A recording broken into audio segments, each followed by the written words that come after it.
Dieu nous éprouve dans notre foi, en vue de la gloire, que l'épreuve de votre foi plus précieuse que l'or périssable ait pour résultat la louange, la gloire et l'honneur, lorsque Jésus apparaîtra.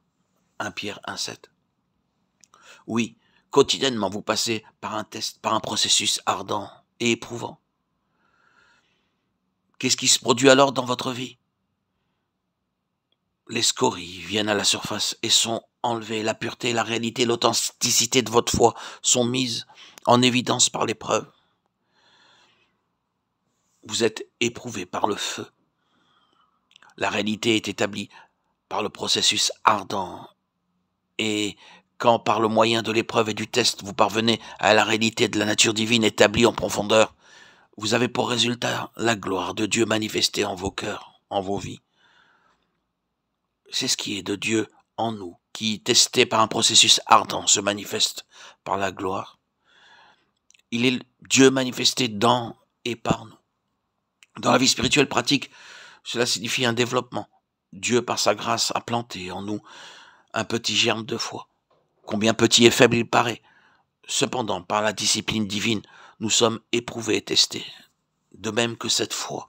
Alors que progresse le processus ardent, beaucoup de ce qui est de nous-mêmes vient à la surface. N'est-ce pas vrai? Quand nous sommes dans l'épreuve, beaucoup de ce qui est de nous-mêmes vient à la surface. Oui, toute cette incrédulité inhérente à notre nature vient à la surface.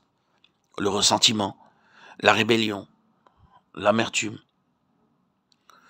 Oh oui, tout cela vient à la lumière au cours de ce processus ardent. Nous ne nous connaissons vraiment nous-mêmes jusqu'à ce que nous parvenions dans les feux de l'épreuve et du test. Nous ne voulons pas croire à ce qu'il y a en nous jusqu'à ce que nous soyons placés dans l'épreuve. J'entendais un ami me dire une fois que l'homme est capable de n'importe quel péché que l'on puisse mentionner, s'il est placé dans des situations qui pourront le mettre en évidence. C'est une chose terrible à dire. Vous pouvez ne pas l'accepter, mais c'est parce que vous n'avez pas été mis dans la situation. Nous pouvons le voir d'une autre manière. Vous n'êtes pas juste appelé à passer par les tentations de la vie. Ce que nous pensons être les tentations communes ou les péchés les plus affreux, vous pouvez tomber sans savoir que vous êtes tenté. L'inclination vers le mal est présente. Le Seigneur Jésus disait cela en substance quand il déclarait « Vous avez appris qu'il a été dit, tu ne commettras point. Mais moi je vous dis que quiconque pense à, si seulement tu regardes pour convoiter, c'est aussi mal que de l'avoir fait. » Matthieu 5, 27, 28. Cela signifie que c'est en vous, c'est une partie de vous-même. Oh, vous pouvez penser que c'est terrible, mais je pense que c'est glorieux. Vous dites, nous ne pouvons plus tenir, c'est de pire en pire, cela va nous pousser encore plus bas que jamais. La loi mosaïque est déjà assez pénible, mais si nous acceptons cela en plus, qui survivra? Mais je dis que ce n'est pas mauvais, mais bon, le Seigneur n'ajoutait pas condamnation sur condamnation, il disait seulement, ce n'est pas une affaire qui traite ce que vous faites ou ce que vous ne faites pas, c'est une affaire qui touche à ce que vous êtes. Et je suis venu pour ôter ce que vous êtes, et pas simplement ce que vous faites. C'est glorieux.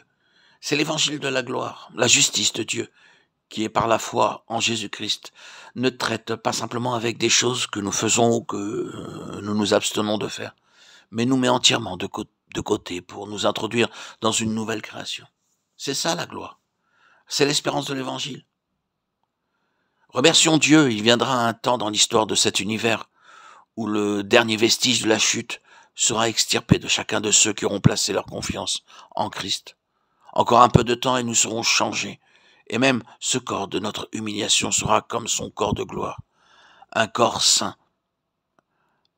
Un corps sans péché.